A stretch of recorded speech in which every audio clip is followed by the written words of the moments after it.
तो हम देखेंगे similarity between mitochondria and prokaryotes. तो माइटोकांड्रिया के मेम्ब्रेन में भी पोरिन प्रोटीन पाया जाता है और प्रोकैरियोट में भी पोरिन प्रोटीन पाया जाता है। एक सिमिलरिटी ये हो गई। दूसरी सिमिलरिटी ये हो गई कि डबल स्टैंडर्ड सर्कुलर और double standard DNA both prokaryote और यूकैरियोट में पाया जाता है। दोनों में प्रोटीन सिंथेसिस जो है पेप्टाइडल ट्रांसफरेज एंजाइम से ही इनहिबिट होता है, पेप्टाइडल ट्रांसफरेज एंजाइम से। ठीक, तो ये तीन जो है सिमिलरिटी हो गई, जिससे ये समझ में आता है कि प्रोकैरियोट और जो है माइटोकांड्रिया में जो है सिमिलरिटी है। अब इसको पॉइंट में लिख देंगे। बोथ माइटोकॉन्ड्रियल एंड बैक्टीरियल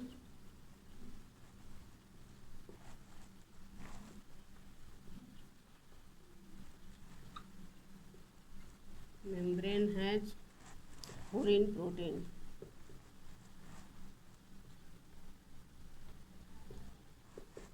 ठीक, पोरिन प्रोटीन पाया जाता है। पोरिन हम बताए थे इंस्टेंसिव प्रोटीन होता है। इसके जगह पे यूकैरियोट में जो है ग्लाइकोफोरिन पाया जाता है, ग्लाइकोफोरिन। ठीक, दूसरा सिमिलरिटी है कि बोथ है double standard circular and double standard histone free DNA. Both has histone free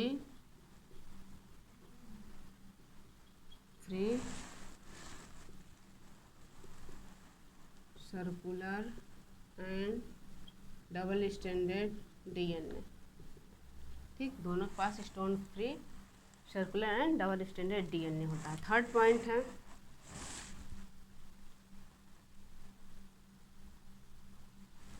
in both cases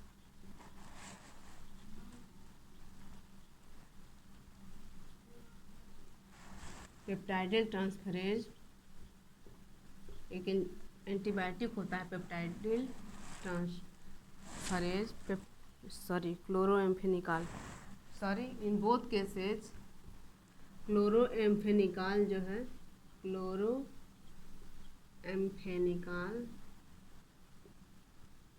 antibiotic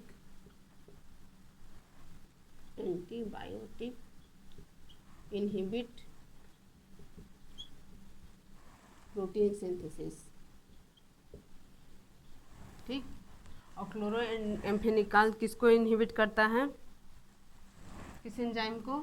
तो ये इनहिबिट करता है पेप्टाइडल ट्रांसफरेज एंजाइम को। Inhibit peptidyl transferase enzyme.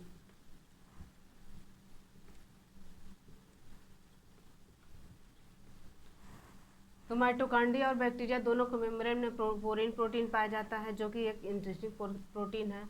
वो दोनों में histone free circular and double standard DNA पाया जाता है।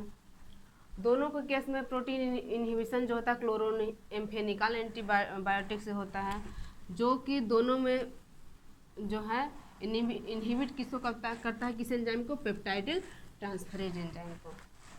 अब देखते हैं origin of mitochondria. Origin of mitochondria. तो माइटोकांड्रिया की ओरिजिन जो है न्यूक्लियर मेम्ब्रेन से होती है, ब्लेबिंग प्रोसेस से। Originate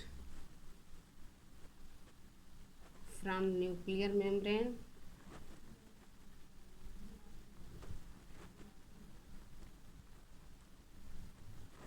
through blebbing process. Blebbing process. Mitochondria की ओरिजिन जो होती है न्यूक्लियर मेम्ब्रेन से ब्लेबिंग प्रोसेस से होती है। माइटोकांड्रिया जो एंडोसिम्बियाटिक ओरिजिन को शो करती है, endosymbiotic origin, symbiotic origin, like rickettsia purple sulphur bacteria जो है पर्पल जो है सल्फर बैक्टीरिया है, बैक्टीरिया। ठीक, यहाँ लिख लेंगे माइटोकॉन्ड्रिया सो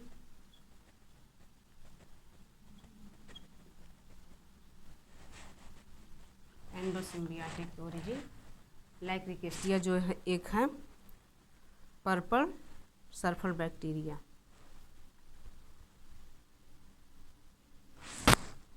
ठीक, एक पॉइंट लिख लेंगे कि माइटोकॉन्ड्रिया को कंसीडर्ड करते हैं सेल विथ इन सेल।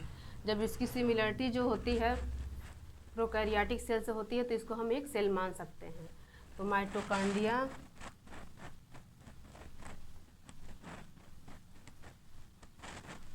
को क्या कह सकते हैं? Cell within cell. Mitochondria is also considered as cell within cell,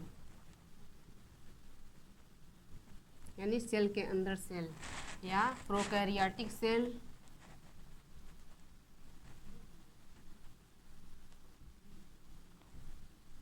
within eukaryotic cell.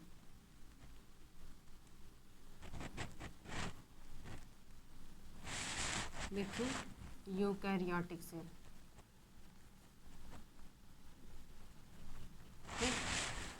Mitochondria को क्या कहते हैं? सेल विथ इन सेल कह सकते हैं, या prokaryotic cell within eukaryotic cell.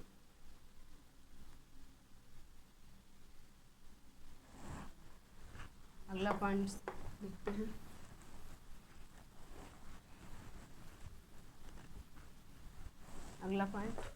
अगला पॉइंट है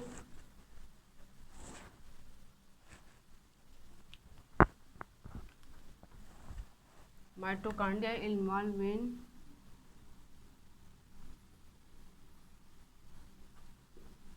अच्छा, माइटोकॉन्ड्रिया को पावर हाउस ऑफ सेल भी कहते हैं क्योंकि इन्वॉल्व होता है ऑक्सीडेटिव फास्फोराइलेशन यानी synthesis of ATP. Mitochondria involve in oxidative phosphorylation.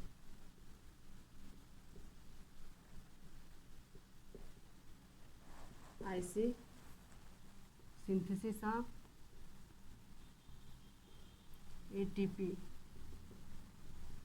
hence mitochondria is also called as powerhouse of cell.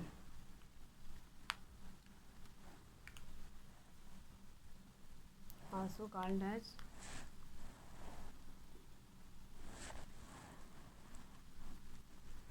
Power house of cell.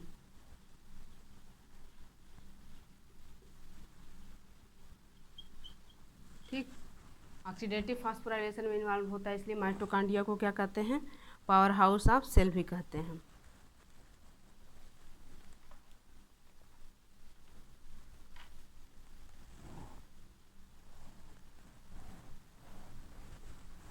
अगला पॉइंट माइटोकॉन्ड्रिया का देख लेते हैं।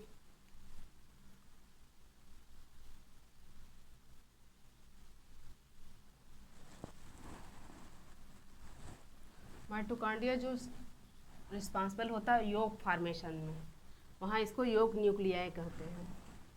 इनोसाइट्स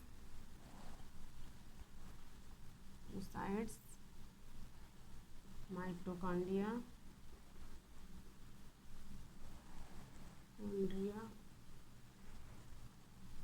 involves in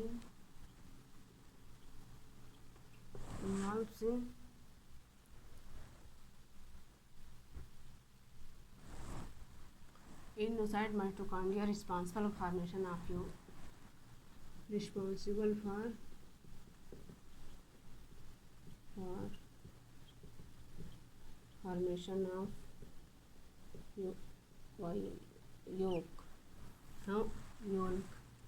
Hence, where it is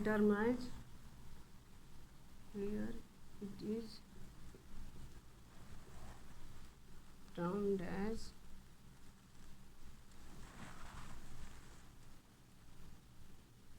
योग nuclei, योग nuclei,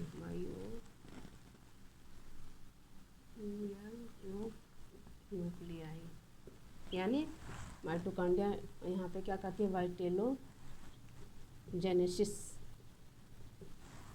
में help करती है। अब इसके पास हम लोग देख लेंगे, हम लोग इसके बाद देखेंगे जो है अगला सेल ऑर्गेनेल जिसका नाम है, कौन सा देख लेंगे, गोल्गी बॉडी देख लेंगे, गोल्गी बॉडी, लाइसोसोम और फिर एंडोप्लाज्मिक रेटिकुलम देखने के बाद फिर हम लोग क्वेश्चन सॉल्व करेंगे। Thank you.